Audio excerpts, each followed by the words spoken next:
कोई डेट नहीं पता, मुझे भी नहीं पता और किसी को भी नहीं पता कि कब होगा एग्ज़ाम। रीज़न क्या है इसके पीछे? रीज़न ये है क्योंकि बहुत ज़्यादा कियोस हो चुका है। न जाने कितने जेके एसएसबी के एग्ज़ाम्स पेंडिंग पड़े हुए हैं, कुछ पे स्टे लग जाता है, कुछ पे क्या हो जाता है। ये जो डिस्टर्बेंस का माहौल हमारी स्टेट में चल रहा है, इसीलिए सबसे ज़्यादा अनएम्प्लॉयड स्टूडेंट भी यहीं से हैं, है ना? ज़्यादा पढ़े लिखे भी और अनएम्प्लॉयड इसीलिए हैं क्योंकि जो हमारा कैरिकुलम एग्जाम लेने का है, जो हमारी गवर्नमेंट को करना चाहिए था, वो उसको सही तरह से करवा ही नहीं पा रहे हैं। कोई भी एग्जाम हो रहा है तो उसमें कोई ना कोई स्कैम हो। क्या रहा है कि स्टूडेंट डिप्रेस्ड हो रहा है। वो पढ़े तो पढ़े किस लिए? मतलब जब हम देखो ना, यहाँ पे जब हम स्कूल्स में जाते थे बचपन में, हमें पता होता था कि एक साल है ना, इस टाइम पे हमारे पेपर होंगे, टाइम पे सब कुछ होता था। इवन 12th तक वो हुआ। उसके बाद जब हम कॉलेजेस में आए, वहाँ भी एकेडमिक्स में हमारे एग्जाम्स टाइम पे हो रहे हैं। वो बचपन से हमें कहा जा रहा है तुम अच्छे से पढ़ो, लाइफ सेट हो जाएगी। और जब ये जॉब वाला सिलसिला आता है, यहाँ पे थोड़ा हम मात खा जाते हैं, यहाँ पे हम फ्रस्ट्रेट हो जाते हैं, क्योंकि यहाँ पे हम फॉर्म भी लगा देते हैं, इवन हम प्रेपरेशन भी कर लेते हैं, बट उसका एग्जाम हो ही नहीं रहा है। अब हम क्या करें?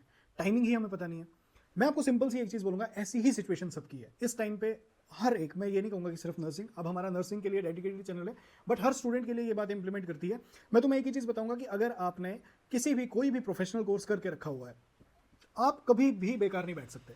क्योंकि अगर आपने वो प्रोफेशनल कोर्स करके रखा है ना, अब आपको क्या करना है, उस प्रोफेशनल कोर्स को जो भी आपने किया है, फॉर एग्जांपल अब बीएससी नर्सिंग अगर आपने की है, जीएनएम आपने की है, अगर मैं अपनी जगह बताऊं तो अगर मैंने इस टाइम पे जीएनएम की होगी तो मैं क्या करूंगा, जॉब की तैयारी तो करूंगा। जैसे रेलवे में मैं भर सकता हूँ आरआरबी में, तो मैं वो एग्जाम भी दूंगा। साथ में स्टेट लेवल के जो जीएनएम के बेसिस पे मुझे सेलेक्ट करेंगे, मैं वो वाला एग्जाम भी भरूंगा। और उसके साथ में मैं पोस्ट बेसिस जरूर करूंगा, उसकी प्रिपरेशन तो करूंगा। अब पोस्ट बेसिक क्यों? क्योंकि मैं पढ़ रहा हूं, साथ साथ कॉलेज भी कर रहा हूं और इसी के साथ में एग्जाम भी दे रहा हूं जॉब के, इवन अपना एकेडमिक भी पढ़ रहा हूं। क्यों पोस्ट बेसिक जरूरी करना है? क्योंकि उसके बाद आपके और अपॉर्चुनिटीज खुलती हैं, आप सेंट्रल लेवल के एग्जाम्स दे सकते हो जो टाइम पे होते हैं। स्टेट में नहीं, बट वो टाइम पे होंगे। बट जिन बच्चों ने अब बीएससी नर्सिंग किया हुआ है, उनके लिए तो बहुत अच्छी अपॉर्चुनिटी है, वो सिर्फ स्टेट को पकड़ के ना रहे। और जो पढ़ने वाला अच्छा स्टूडेंट है, ब्रिलियंट स्टूडेंट है, वो जा ही रहा है सेंट्रल लेवल के एग्जाम्स की, क्योंकि एक तो सैलरीज में ह्यूज डिफरेंस है। आप देख